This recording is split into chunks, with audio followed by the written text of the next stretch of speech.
Have you ever felt you were hitting your head against a wall? Nobody was listening. Nobody understood. Maybe it was family issues, the world's issues. Well, there was this woodpecker that was pecking away at a tree. A storm blew in, and all of a sudden a bolt of lightning struck the tree. It split apart. The woodpecker flies up, and you could imagine the woodpecker thinking, I had no idea I had this much power in my beak. No, Mr. Woodpecker, it was not you. It was another power. And in our challenges, facing these troubling and difficult times, we must not think that we are the ones that can solve it. As in the case of this lawyer, this scholar that we encounter in the gospel today, Jesus asks him to say, what is your reading of the greatest command? How do you see it in the texts? Because he knew this text very well.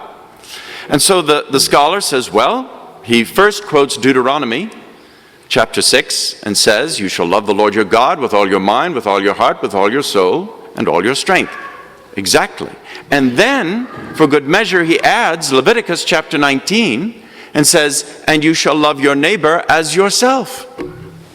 There it is. Jesus said, well said. You've got it all there. The whole thing going on right there. He could well have walked away and been at peace. But, being the legal mind that he was and had, he went further. But who's my neighbor? In other words, people will try to find out where's the boundary. Who is the person that I have to love? And Jesus then, of course, gives the great teaching on the Good Samaritan. Now, there is a road between Jericho, which, by the way, is below sea level, and Jerusalem, which is up in the heights, the great Mount Zion. And the journey is about a 20-mile journey that goes up well over 3,000 feet in the climb. People tell me before I-25 was built between here and Santa Fe that you could spend a day going up a twisty, windy road, some of the elders here will probably remember that, to make your way to Santa Fe. Well, imagine the same sort of journey from Jericho to Jerusalem and vice versa. And that road, by the way, for thousands of years, even into the early 1900s, has always been a dangerous journey because of bandits. Perfect hiding places all along the route to rob you. So nobody would travel alone on that road if you had any sense. Now here is a man who is traveling alone. So you might say, what kind of fool is this? And sure enough, he gets beaten up, knocked down, left for dead, and robbed. Now the first person to come across him, traveling in the opposite direction from Jericho up to Jerusalem, is a priest. You might wonder, what's he doing on the road?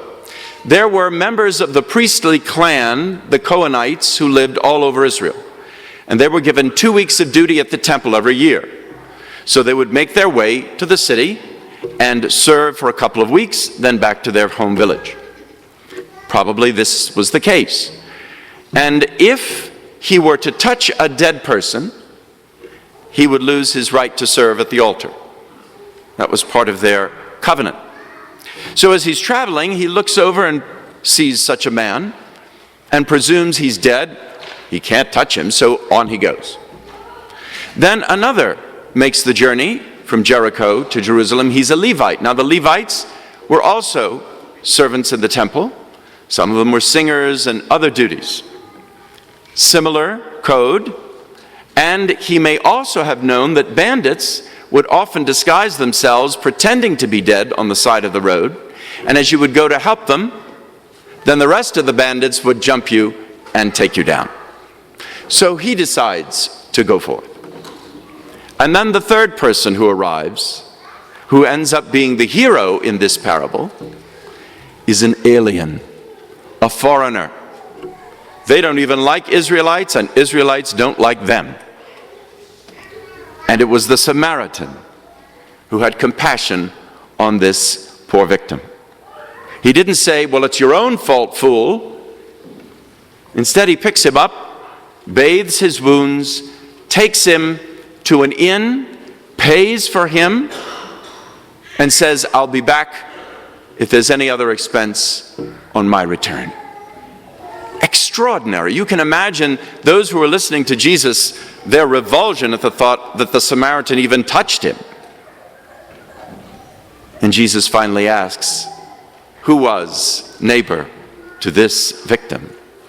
Clearly, it was the Good Samaritan. Now, who is that Good Samaritan really?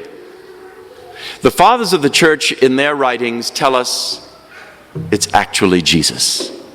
Jesus is the one who came down from the heavenly Jerusalem to earth, finds us, the human race, half dead. We've lost our original innocence, our original holiness from the original sin, and we're beaten up by all the terrors of history.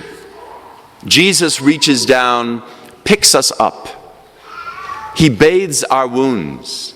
He pours oil and wine for healing. What does that represent?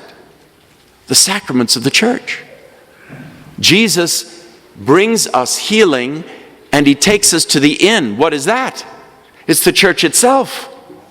The church is the inn that Jesus uses, and he continues to heal us with his sacramental graces day after day, week after week. And then, who is the one who paid the price? Well, we heard that in the second reading from the letter of the Colossians. He brought peace to the world by the blood of his cross. That was the price. He, the innocent one, the all-holy, shed his blood so that our blood might be purified, and we receive his grace.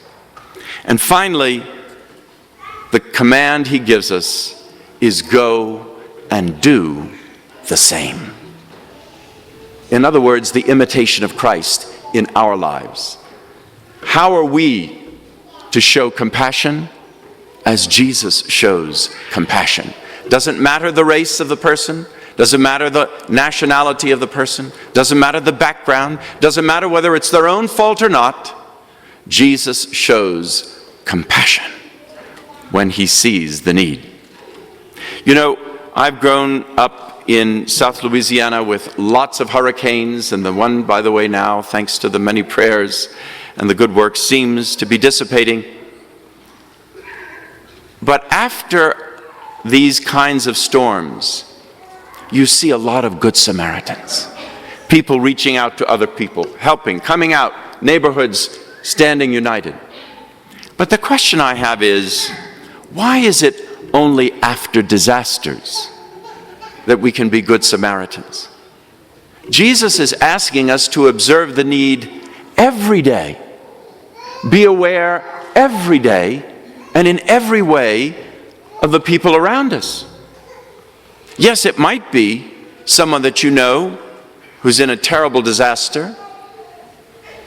It might be someone that you don't know, but you come upon. Maybe it's someone in your household. Maybe it's someone at your school or at your workplace, or that you encounter as you go to do your grocery shopping. But Jesus wants us to be that instrument of compassion. Remember, Colossians also tells us in the second reading that he is the head of the body. But you and I are the hands and the feet of the body of Christ in the world today.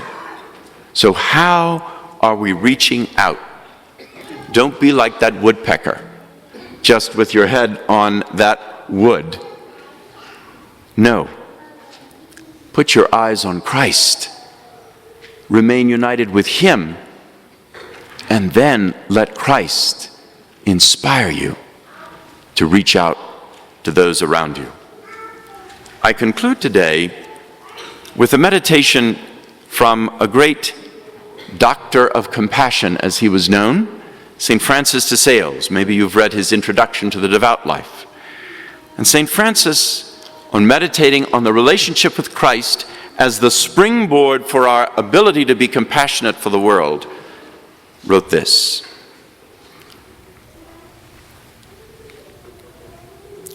"O good Jesus, if only I possessed the grace to be utterly at one with you.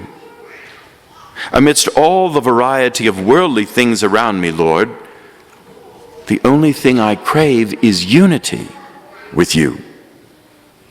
You are all my soul needs. Unite, dear friend of my heart, this unique little soul of mine to your perfect goodness. You are all mine. Oh, when shall I be yours?"